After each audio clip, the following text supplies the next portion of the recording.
ஒரு கார்த்திகை மாத கருக்கிருட்டு. செங்கல்பட்டிலிருந்து படப்பிடிப்பை முடித்துக்கொண்டு எம்ஜிஆர் அவர்கள் நடுநிசி 12 மணி வாக்கில் காரில் வந்து கொண்டிருக்கிறார். கண் விழித்தவாறே தனது காரில் எம்ஜிஆர் அவர்கள் வந்து கொண்டிருந்த பொழுது வழியில் போலீஸ் உடையில் நின்ற ஒருவரை பார்க்கிறார்.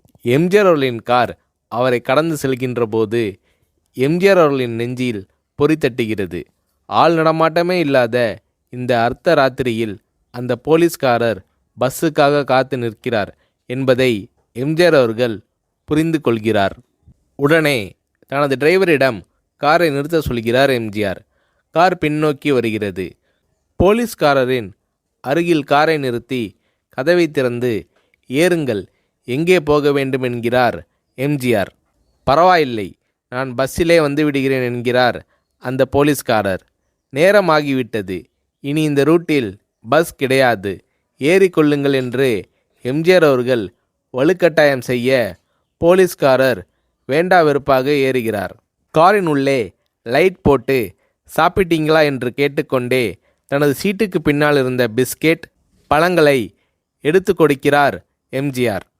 இப்படி ஓசியில் பயணம் செய்வதே எனக்கு உடன்பாடில்லை. இன்னும் நீங்கள் உண்ண சொல்லி வேறு என்னை இழிவுபடுத்தாதீர்கள் என்று போலீஸ்காரர் மறுக்கிறார். எம்ஜிஆர் அவர்கள் பூரிக்கிறார்.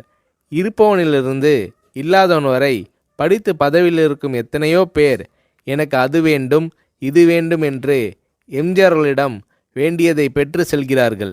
ஆனால் சாதாரண பொறுப்பில் இருக்கும் இந்த போலீஸ்காரரின் நேர்மை எம்ஜிஆர் அவர்களை மெய்சிலிர்க்க வைத்துவிட்டது.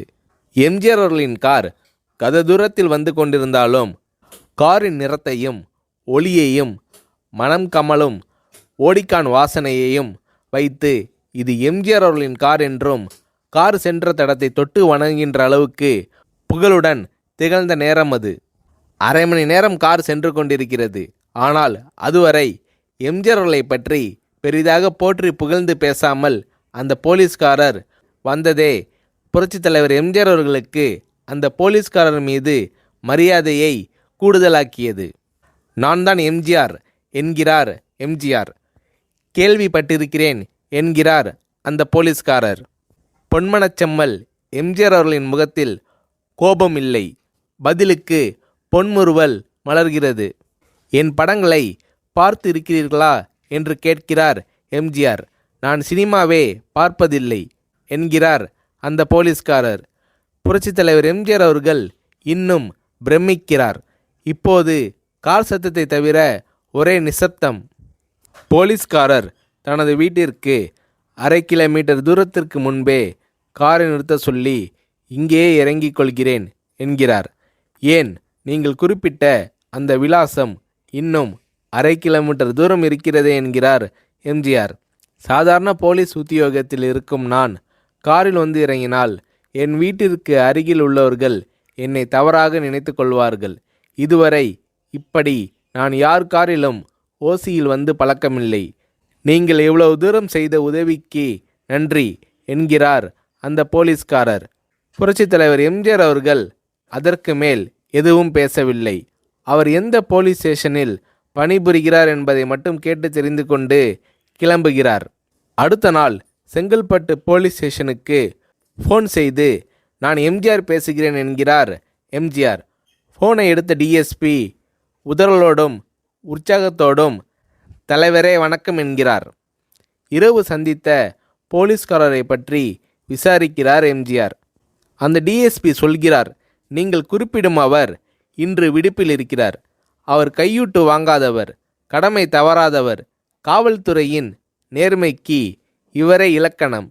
வெற்றிலை பாக்கு, பீடி, சிகரெட் போன்ற போதை வஸ்துக்கள், நாடகம், சினிமா போன்ற பொழுதுபோக்கு அம்சங்களையெல்லாம் இவர் அறியாதவர்.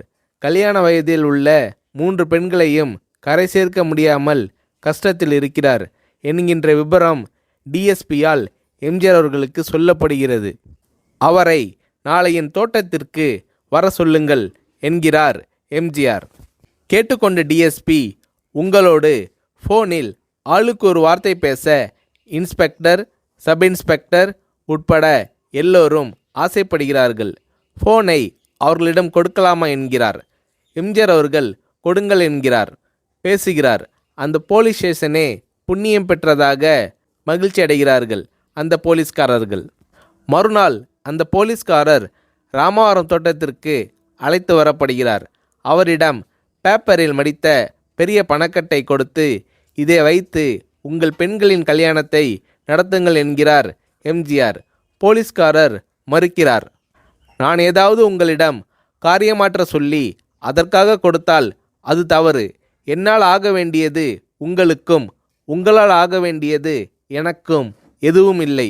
நான் உங்கள் கூட பிறந்த ஒரு சகோதரனாக நினைத்து கொடுக்கிறேன், பெற்றுக்கொள்ளுங்கள் என்று சொன்ன பிறகு கேட்டும் கூட கிள்ளி கொடுக்காத கனவான்கள் வாழும் இந்த உலகில் ரோட்டில் நின்றவனை அழைத்து சென்று அள்ளி கொடுத்த எம்ஜிஆர் அவர்களின் கருணையில் நெகிழ்ந்து போய் பெற்றுக்கொள்கிறார் அந்த போலீஸ்காரர். பிறகு ஒரு தேதியில் புரட்சித் தலைவர் எம்ஜிஆர் அவர்களே சென்று அந்த போலீஸ்காரரின் 3 பெண்களின் திருமணத்தையும் நடத்தி வைத்து வாழ்த்தி இருக்கிறார்.